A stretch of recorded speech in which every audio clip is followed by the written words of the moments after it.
Welcome, or welcome back to Tome Travelers.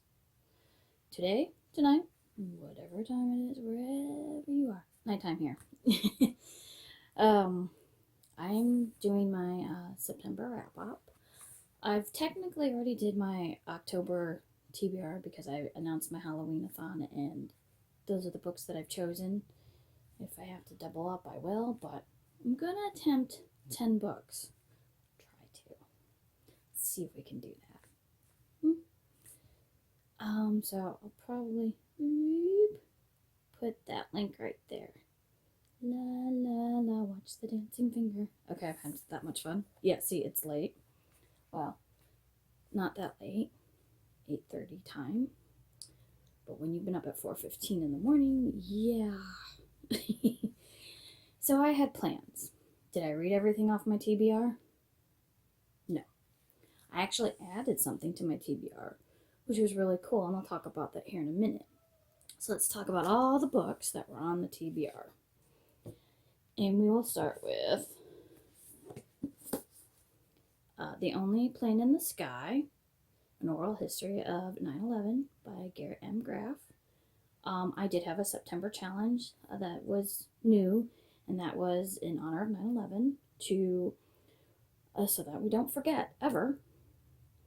Read a book about 9/11 or people involved in that day, all month long, no minimum book required, well, except for one, but you could read as much as you want, and I could only handle one, and I did read this one, and I gave it, I'm hiding, sorry, look at the book, not my face, I gave it 5 stars. I started a bullet journal. So I know you can't read that, but and that BOTM means book of the month, so I'm looking to, let me put this down. I'm losing stuff. This one is, the bullet journal I got was from Michael's. But, yes. I gave this a 5-star. If you haven't experienced, or were too young to understand, seriously pick up this book. It's told through many people's different eyes, firefighters, government people, children fighting, the school that was close to the towers, people in the towers, the family of people on the flight of United 93, and it does have different table of contents, aboard the International Space Station, September 10th, everything is different. It even shows you the flight paths, Lower Manhattan World Trade Complex, of where the towers were, the Pentagon, Twin Towers themselves.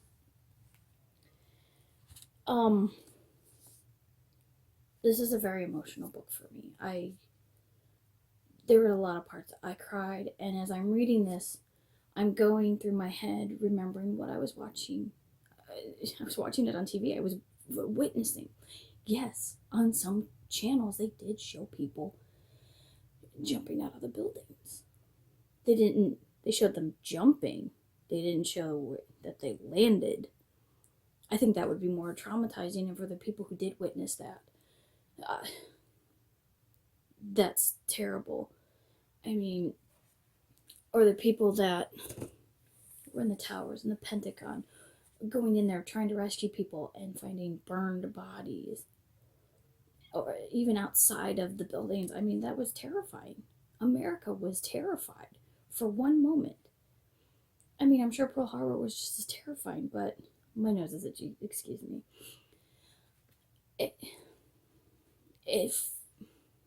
I'm kind of speechless because it was very shocking. You don't see this every day, and I hope to never see it again. That book just brings, a great sadness. Reminds me of, what a beautiful but tragic day that was. And I was going to read the other book, The Fall and Rise, the story of 9/11, but that's a chunker, as was this.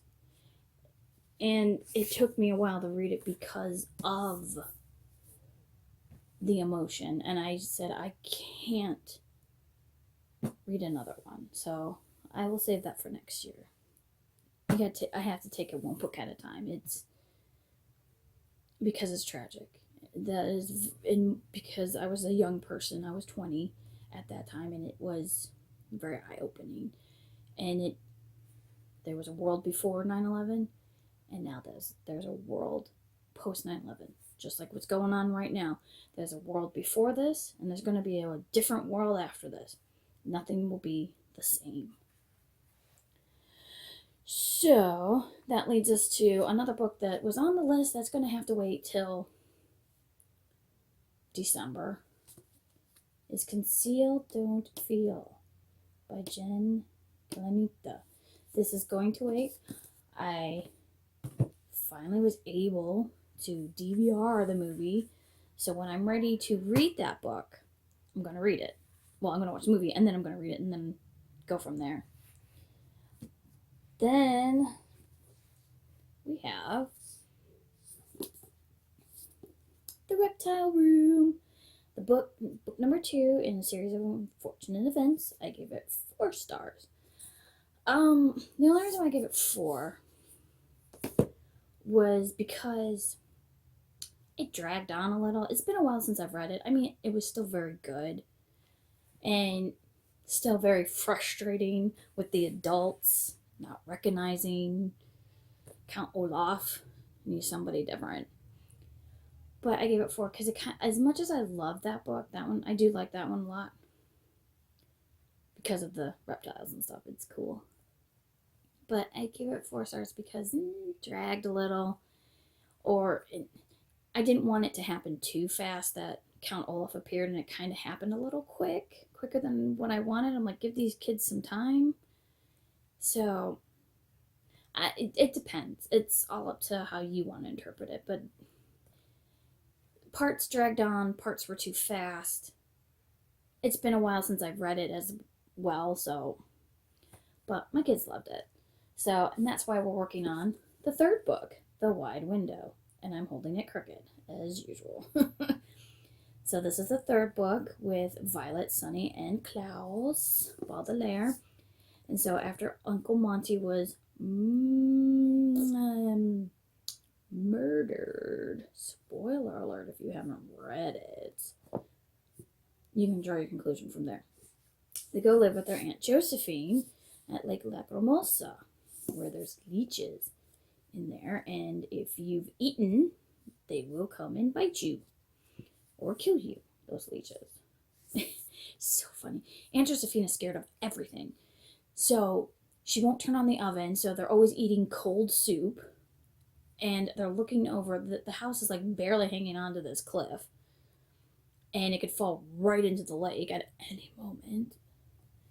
And they're trying to get their Aunt Josephine to be a little more independent and everything. And they're trying to adjust. And it's better than living with Count Olaf, but they don't really like it. But they're going to give whatever circumstance. And my kids are watching something that are making them laugh really loud. I forget what TV show it is.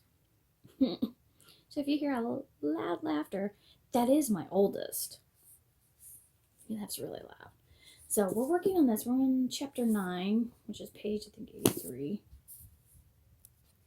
It's page 83. And they are enjoying it. We've gotten so far as, well, we don't know if Aunt Josephine was murdered or not. But Count Olaf did show up again under a different disguise, and, well, we're not sure. But it alluded that she wasn't dead yet. I am no Vanna White. You're here, or here, probably here.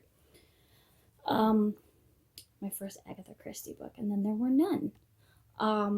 Which was a good recommendation from Mara over on Books Like Whoa. And making sure nobody's walking in on me. Sorry. Lots of little feet. So, wait a minute. I apologize, the angle keeps changing. But I was talking about Agatha Christie and then there were none. Definitely a 5-star. There were elements of what reminded me of the movie Clue. Love that movie. Celebrating. It celebrated 35 years. So this month, come the end of the month, Rocky Horror, 45 years. 2 very fabulous movies. Also starring a very fabulous man, Tim Curry.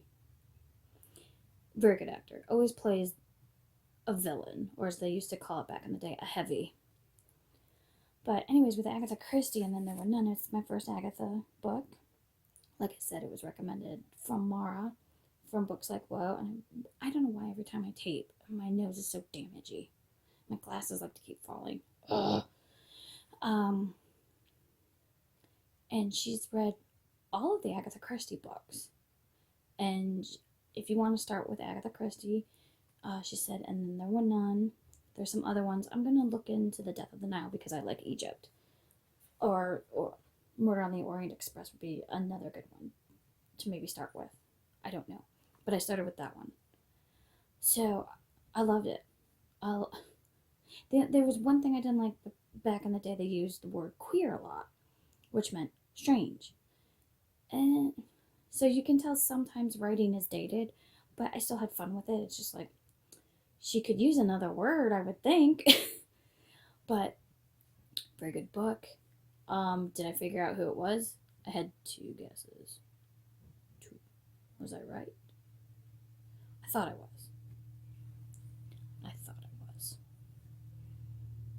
But in the end, yes, I was right. Because of the twist ending, I'm like, oh, yeah. Twist ending. And I was still right with my second guess. I ain't gonna tell you who I guessed. I will be amazed if I get this video done without any more interruptions. My goodness.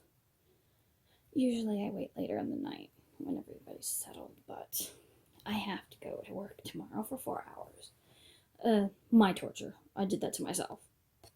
I need overtime, so. But yes, that Agatha Christie was very good. I did know. My second guess was this person, and I read to the very end, and in a way I was right. But I believed it was my first guess, and it really looked like my first guess, and it wasn't. So I was like, darn. So it was my second guess. So I'm like, no, it was predictable, and it was predictable that 10 people would die, yes. That's why it's called And Then There Were None. But, okay, so that was a spoiler, but, again, in the title, but you don't know who's gonna die, you don't know who's doing it. There's all this motive of, why they were chosen, and, did they really do it? It was good.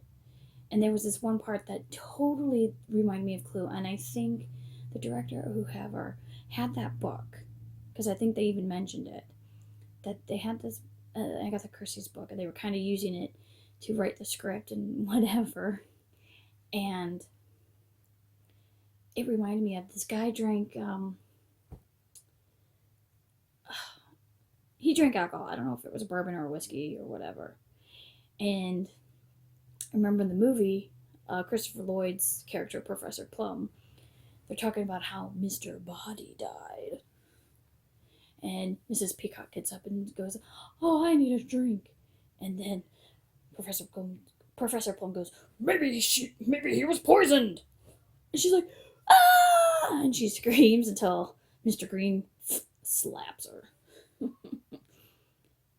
I can quote that movie forever. Again, I love that phrase. Flames. Flames on the side of my face. Breathing, breathing, heaving breaths. I will forever love that line. And that was an improvised line. That was not on the script. Madeline Kahn just boom. And I think right after that line, they all like cracked up. I love it. Good movie to watch for Halloween too. Just saying. And Rocky Horror Picture Show. Just saying. Good movies. If you don't want the horror, you know, some people don't like horror.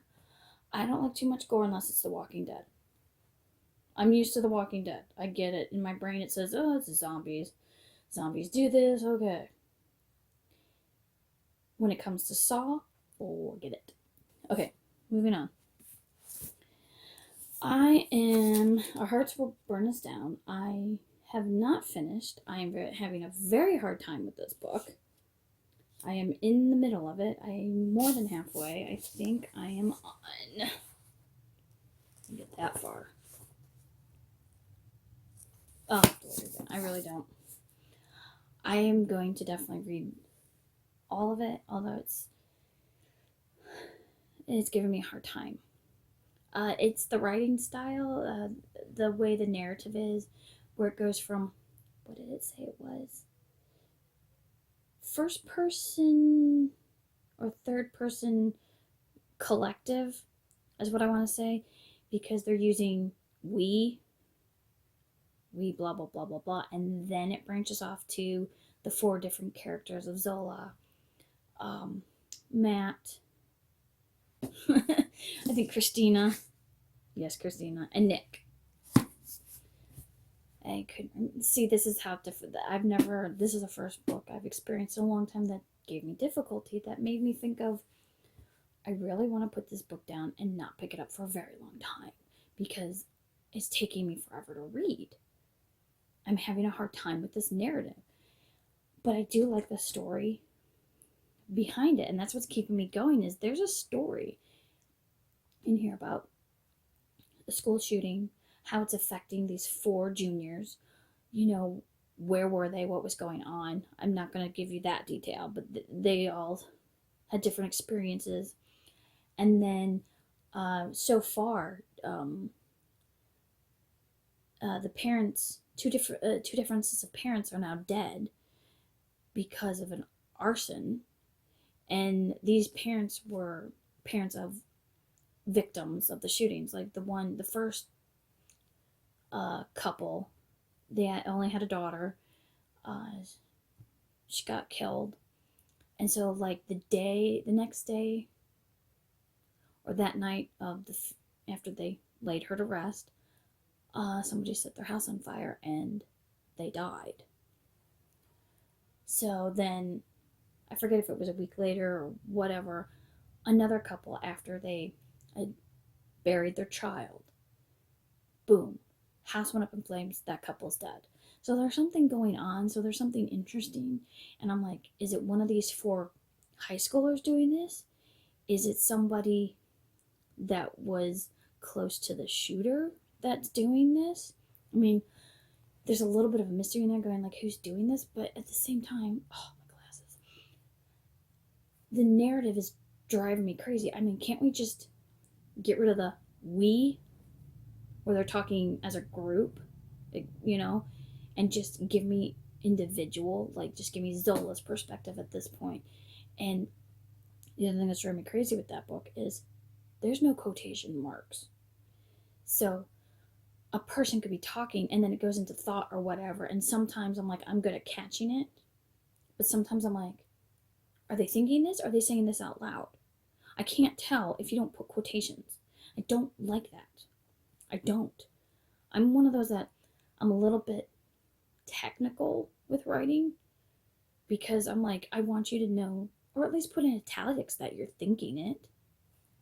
Give me a differentiate for me. And I said that word wrong. So it's driving me a little crazy. It's going to take me a lot longer to finish this book. I don't know if I'll finish it. I will definitely read it in December. I'm rolling over books, because I'm like, I'm going to keep a rolling TBR.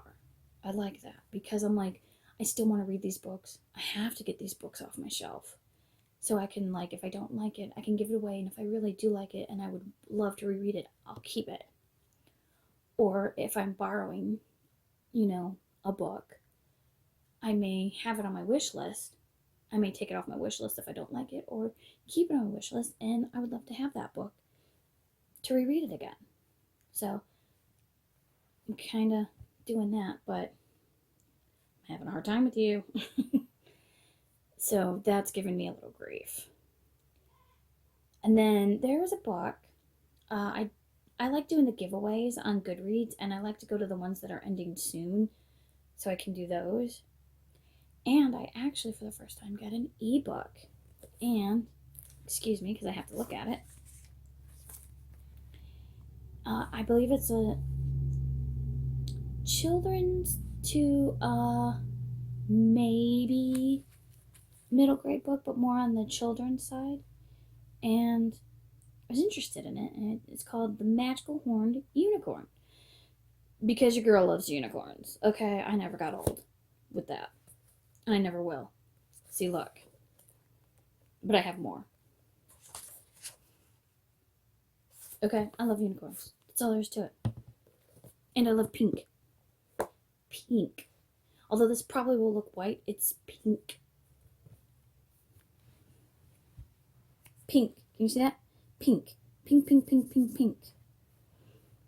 Underneath is blue, but underneath the blue is more blue, so... Although blue is my third favorite color. It goes pink, purple, blue. And then maybe after that, red. So this little... Because I gotta remember the title. The Magical Horned Unicorn by A.K. Rosas. And I will put a picture over here or over here. It's really cute. Definitely children's. It's unicorn makes color in the sky, and it has their mom and dad went out into space, so the little one here has to make color for the world, and it talks about energy. Okay, like different colors have different energies. You know, blue is sad. Red and orange are warm colors to warm you, and many different things. And so, Magical Unicorn has a friend, Rooster. And Rooster can't really talk, it just clucks. But that's okay. Unicorn can understand it. So, Magical Unicorn goes to the north, where you see the Aurora Borealis. And that's a character. So she's there, and she's making colors, and they become friends. And they talk about, Aurora talks about science, Magical Unicorn talks about, basically to me, spirituality, because when it comes to spirituality, when you're talking about colors and auras that you see on people, that's basically what Magical Unicorn to me is, because when it speaks about energy, yes, and colors with energy, it's spot on pretty much. And well, Magical Unicorn in the book is called MC, and Aurora Borealis is called AB. And so I mean, I really like that. It's science versus, not versus I should say, but in normal reality, it's basically science versus religion, or science versus spiritual things. And I like to see that there's things that are explained with science, things that are explained with a little bit of that energy, color energy, and instead of not liking each other or pointing out the differences to not be friends, they embrace it. They become very good friends. They go on a journey a little bit, and they teach each other different things. Teach each other how to, like MC teaches Aurora how to speak to the colors. You can't demand what the color does. You ask it nicely to help you out. And it'll work for you instead of going crazy and getting mad at you. And so they teach each other different things. And I really loved it. I did. I haven't read a children's book for so long. I mean, Lemony Snicket's a middle grade. This is a children's book. I mean, I'm reading to my youngest, but I'm not reading actual children. Well, for Halloween I am, but because it's their favorite book. But I don't read children's. I'm used to reading middle grades to my youngest children. Well, I'm thinking I said youngest children. I have 2 children. I'm thinking of my oldest when he was his brother's age. I did read a lot. I read children's books and everything, but I started reading middle grade to him when he was his brother's age. And because I wanted him to start creating pictures in his head, like how when I read a book, I see it. I see that world. I see those people. Like when I write a book or a story, it's a movie in my head. I see what I want to happen, and I try to describe it or in the dialogue and everything and see if it works. Sometimes it does. I write fan fiction, so I get good ratings. Oh, there's yelling going on in the background. Oh, children are loud. Mom's yelling at dogs. I picked the worst time to do this. Is the full moon still out? I really would like to know that.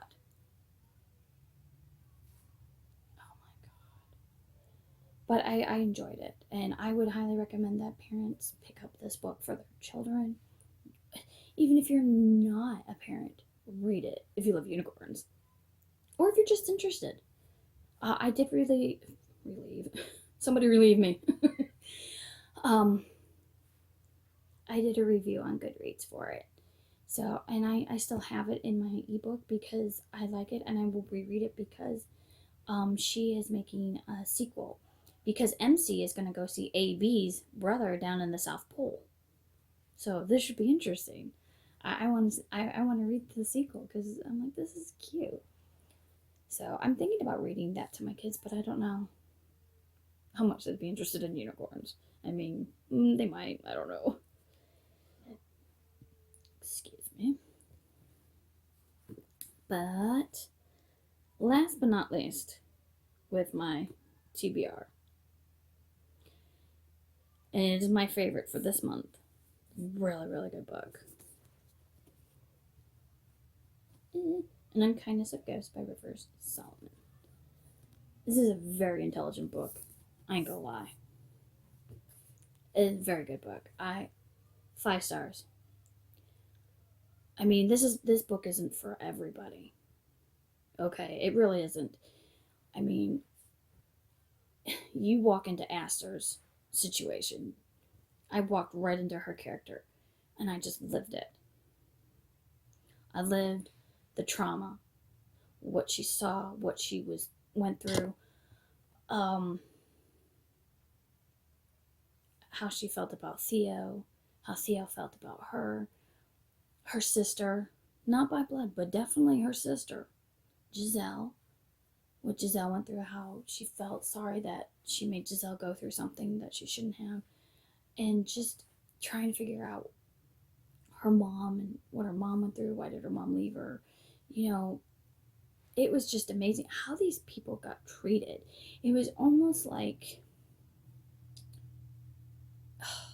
it was, the only way I can understand and describe it is like we step back in time because we love to go backwards. People they go progress and then they go back. And I don't like that.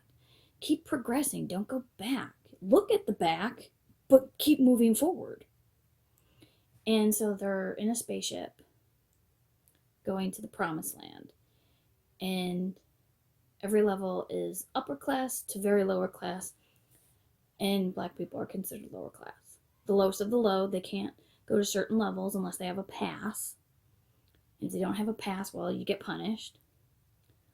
Even if they go to other levels with their fellow Tarlanders, as they're called, which is not a nice name at all. But that's to describe because of the color of their skin, which is stupid. And then those that can pass for white are higher up. So we go with Aster. Aster, I don't know how you want to describe them, I want to say, because Aster is female, but presents as a man, and it actually does look like a man, and she feels comfortable as a man. So I would call Aster probably he in all respects, or they. I'm trying to work out the pronouns as what Aster would be. Theo, also known as Surgeon, doesn't look feminine, but presents himself as a very sensitive, very feministic young man. And that's fine. I kind of like that the roles are kind of switched. And Theo really cares for Aster, and I think he really does truly love Aster, but I don't know if Aster feels the same way. I think at times that Aster does, but I'm not sure. But she definitely, I say she, but Aster really cares for Giselle.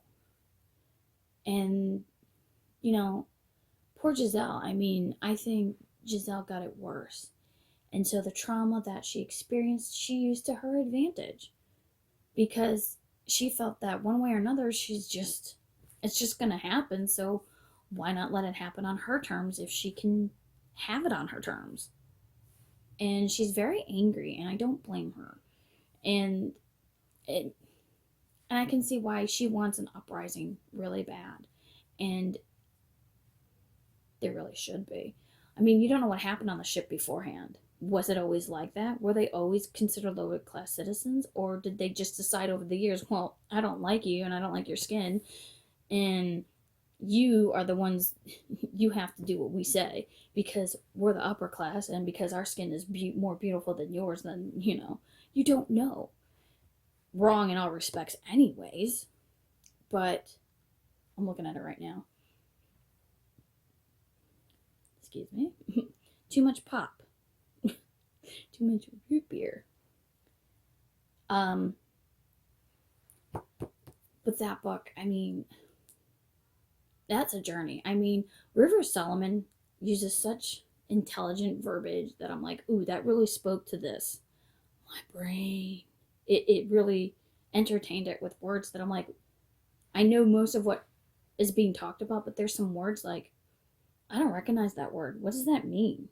I'm going to have to go look it up. That's how intelligent that writing is. The style is perfect, in my opinion. And I keep looking at the book. Look at the book. But we did eventually figure out a lot of things. There were some secrets that, wow, I didn't know that. That's really cool. Does this person know that? Does this person know this? And the ending, it's like, wow. There was some black joy in there, at least that I thought. Like, I know when Aster said they loved Auntie's cooking, the singing, there is black joy in there, but there's a lot of, to me, I call it soul crushing because of how they're treated. It shouldn't be treated like that. I mean, because there's curfews and everything, but I loved when Aster was in the botanarium. That was their place to be, their sanctuary. And I felt so much joy and love in there, because Aster was a healer and used herbal medicine. And I love that. I mean,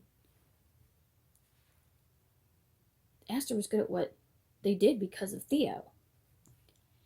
And there's so much to this book. I mean, there's a lot to read and a lot to understand and a lot to empathize of what happened, what keeps happening, and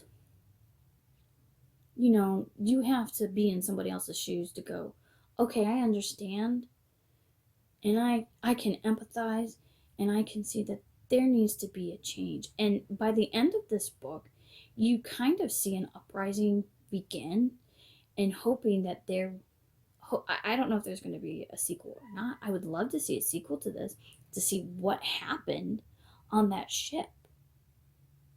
Because did things change?